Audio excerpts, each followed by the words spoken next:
Hi viewers, before I get into the video I would like to have a little rant. I see many comments from people here in the UK saying that it's not viable to stack silver here because of the VAT. Well, I can assure you that I didn't pay a single penny of VAT on any of the items in front of you. It is available without VAT, you just need to search for it.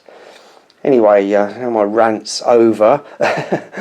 The items in front of you actually have two things in common. One of which I'm sure you will guess. Yes, they all contain silver. The second is that they all also have a collectability value. Now, obviously on certain items that collectability value is pretty negligible, and on others it's much more, and obviously that is reflected in the premium of said item. But over the years, you know, I've bought many silver coins, all based on the spot price. These Australian 50-cent coins, which I think are 80%. Australian shilling, 80%, 13.28 grams, and the price was all based on its weight in silver. And likewise with the predecessor to the silver Krugerrand, the South African 5 shillings, 80% silver, 28.28 grams. I used to pick these up for a tenner, or 10 to 12 pound. Again, it was based on the silver content of the coin in question. Oh, the little French one, which has featured in other videos, which is actually a proof coin. Again, I bought this based on its silver content and its silver weight. Slovakia, another one that's bought on its silver weight. Probably someone brought it over, visited there, something, don't know. But yeah, there's just so much affordable silver. I mean, fractional silver you can afford to buy. You know, even if you're on the minimum wage, and my little prospector, even if you're on the minimum wage, there is still silver you can afford. Here in the UK we obviously have our 50% silver, which is very cheap. 1945, 2 shillings and 6pence. Is that 45 as well? Yeah, it is actually, yeah. And it is cheap because it's 50% silver. The prices are generally based on its silver content, because obviously there was millions of those produced. Now this is a coin that was given to me recently, and it is the only coin I think that I have in silver from Poland. For those of you who didn't guess, 5 zloty. Yeah, so there's literally a myriad of stuff. These I used to pick up for 10, 12 pound at the LCS. The Austrian thalers, which you've all seen, 0.833 silver. Oh, the little Philippines. So there is, you know, a whole myriad of silver that is affordable, you know, even on a low income.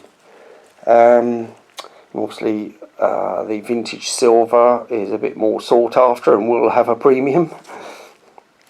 The SOA Rolo, 1938S. Can't even remember where that come from. Someone probably sent it to me. But anyway, Austrian, loads of Austrian silver. I've got a feeling this is it a funny percentage or is it 90%? I don't know. If you're watching Austrian Stacker, tell us what the percentage is. But again, my LCS would have either known the silver purity or looked it up and then calculated the price after weighing each of the coins. So Austrian silver, yeah, more Austrian silver,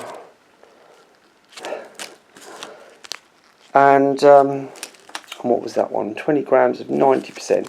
So maybe they are 90%, I don't know, I can't remember, and I didn't look them up for the video. But oh, another one. Now this is the Ottoman Empire. Again, this was bought at my local coin shop for weight. He just weighed it, and I think he knew they were 90%. Or actually, no, I don't think they are. I think they're 0.833. But there was a weight plus a couple pound premium. These are 10 Kirsch, 1876 to 1907. And yes, I did just read that off. It wasn't from memory. That's German, with a German silver. What have we got here? Oh, the 2 marks, which I'm sure many of you will recognise. Obviously we get those quite a lot here, the German coins, because obviously being part of Europe, this is a more modern commemorative. 5 Deutschmarks from 1973, before they joined the EU. And what else? Oh, another one there, 1972, 15. Oh, that's 625 silver. Is that the Olympics or so? Oh yeah, I can see it says the Olympics. So yeah, there's a whole myriad of silver that you can afford to buy, and it is all VAT free for those concerned about it, and it's always worth its weight in silver. Unlike our modern coinage, which only has either a face value, which is obviously diminishing daily, because 10 years ago that 50 pence would have bought me a lot more than it will buy today or tomorrow, if it comes to that.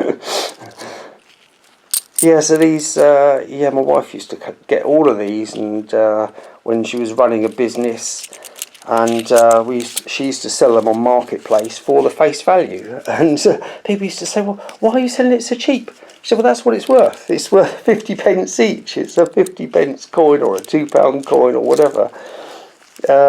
But people collect them, so they have the collector value as well as a face value, unlike silver, which has its intrinsic precious metals value, which is always remaining. That silver value, the weight of the silver, dictates, the base price for these, and then you'll add the collector value on top. So I put together a sheet of see if you can guess where they're all from. Let's see, you can guess where the Justice one is from. You probably get that one. On the highly reflective Mustang. I think you might guess that one. And that one. Maybe not that one. You'll guess that one. And a lot of you might guess that one as well. Anyway, so yeah, that was the point of the video, was really to say, anyone can afford to stack silver, because even on a low wage, you just miss out a takeaway pizza one week, and you'll be able to afford a little bit of silver, and that silver soon builds up, as you just saw on the table. It's surprising how quickly that builds up. And of course the benefit of that then is you can exchange that silver for something you might want instead of that.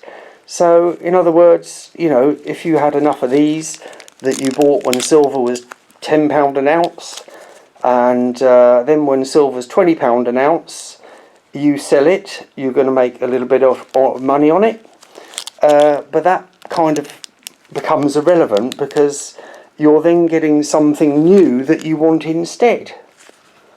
So it's yeah, so it's kind of a trade, an exchange. It can be, if that's what you want to do with it, or you can just leave it to your family.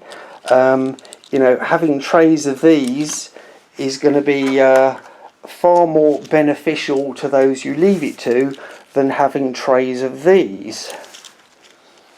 Anyway, on to the second part of the title.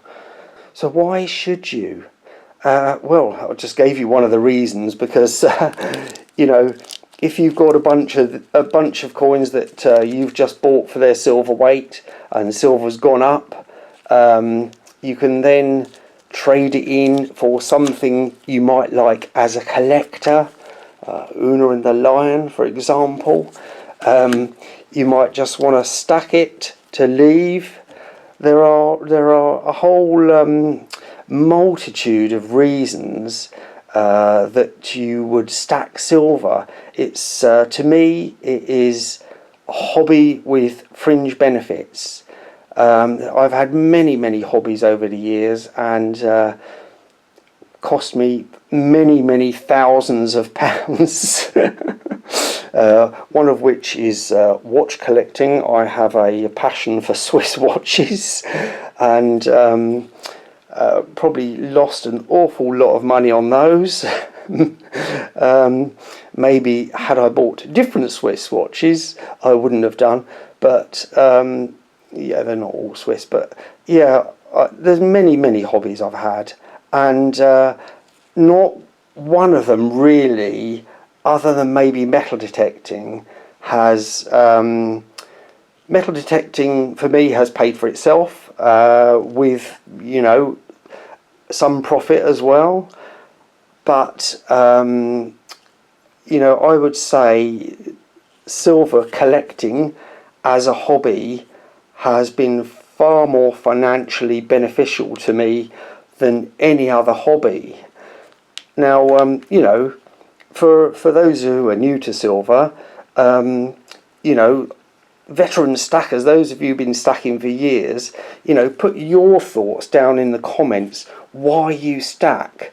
You know, I'm not a silver pumper. I'm just telling you how it's benefited me, how I feel about it. But I'm sure others would like to see your opinions on why you stack silver. And obviously those reasons will depend on what country you're in as well. Obviously for those of you in the US, you know, you can easily afford a few Mercury dimes or whatever. And for those in Australia, can probably afford these. And likewise with the Austrian coinage and German coinage, the commemoratives that were all released back in the day to collectors, that then went on to be sold as bullion, and now we buy them as bullion as well. So anyway, do share your thoughts down in the comments, and thank you to those who stuck through to the end, and keep calm and keep stacking, and I'll see you on the next one. Bye.